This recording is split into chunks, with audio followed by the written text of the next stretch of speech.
What would you do if pleading guilty to a crime you didn't commit was your only chance at life?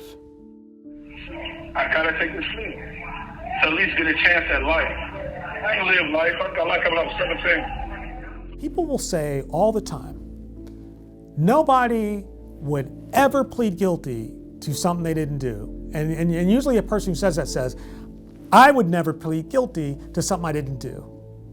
Well, I'm going to call BS on that because the statistics show that 18% of people exonerated found not to have committed their crimes that sent them to prison, 18% pled guilty. Billy's story is so important to the world, though, just because there's thousands of Billies across the country and in throughout the world that will never have an opportunity to tell their story.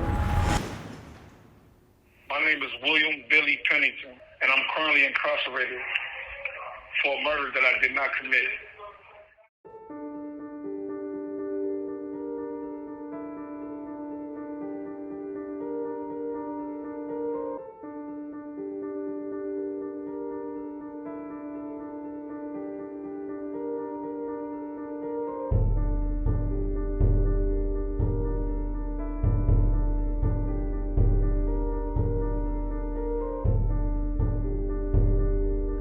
I never denied the pizza robbers.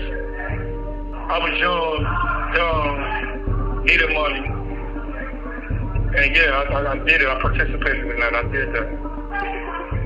Like, I wasn't a saint, but I'm not no murderer.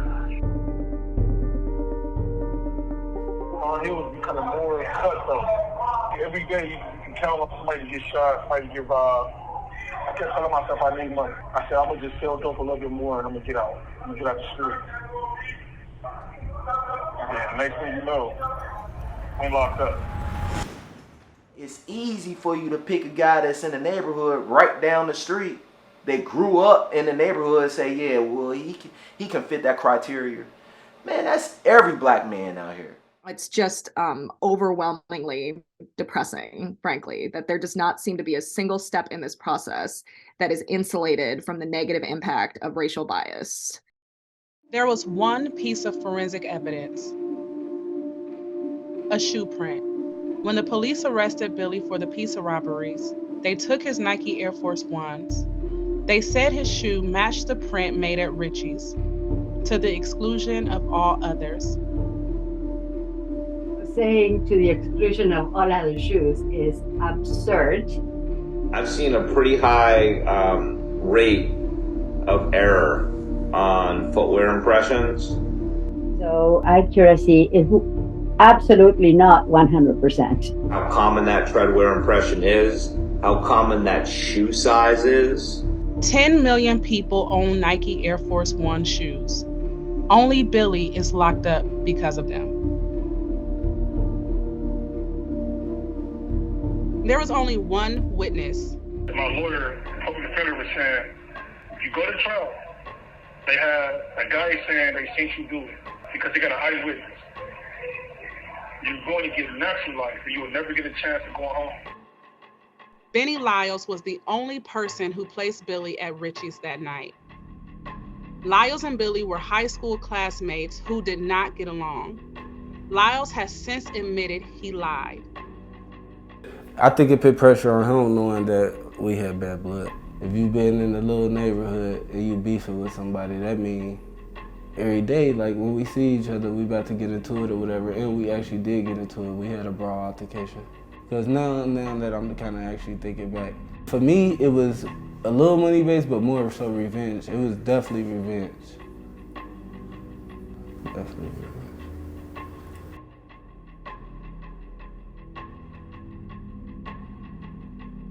My deal was 18 to life, or go to trial and get natural life. You'll never be able to go home again. Take this 18 years to life. You'll be 36 years old when you go to a parole board, and you'll be able to get out. I think this plea offer was terrible. I still fundamentally don't understand why anyone would have taken this plea offer. And I definitely don't understand why an attorney would tell you to take this offer. He did tell us that. At 35 to 40, he still has some life. And you telling a mother that? And I tried to fire him. I wanted to go to trial, but he convinced me to take the plea. Do you have to pay with your life because you don't have finances to pay for an attorney to help fight for you? I feel like any of my family members that ever caught a case, no matter what it was a cop-out. Because we don't have the financial aid to fight it. So we just get the best you can out of the worst situation. That's the motto. You take a plea. You take a plea. Both of my brothers, my little brother and my big brother, they both took pleas. Could have beat it, but my mom didn't have the money to continue to pay the lawyer. I was upset because I even been through a situation over here and where I had to take a plea deal. So I had to sit down and eat my case up because someone done blamed something on me. I done had it done to me. I feel like they hurry up and try to like close the case, you know what I'm saying, and just throw you to the wolves. This is not right. The law is definitely made against us. I just really feel like his life was stolen from him. 13 years of things that I need to do. It ain't that I want. I feel like I need in order to help. I just want to help people. I want to help a lot of people because this ain't right. So my faith is so strong that my pastor still reach out rightly all the time. Get her whole church, the whole congregation, every year for my birthday. That's a blessing. To know that even though I'm locked up and accused of this crazy crime that I know I didn't do, I still have a strong support, a spiritual support, which is my whole church, that's still writes me. If that ain't confirmation of faith and that God still has me, I don't know what it is, so I refuse to lose my faith. He got a village of people that's waiting for him to come home. So he got a lot of people that's pulling for him. Billy is Cincinnati, so he need to come home.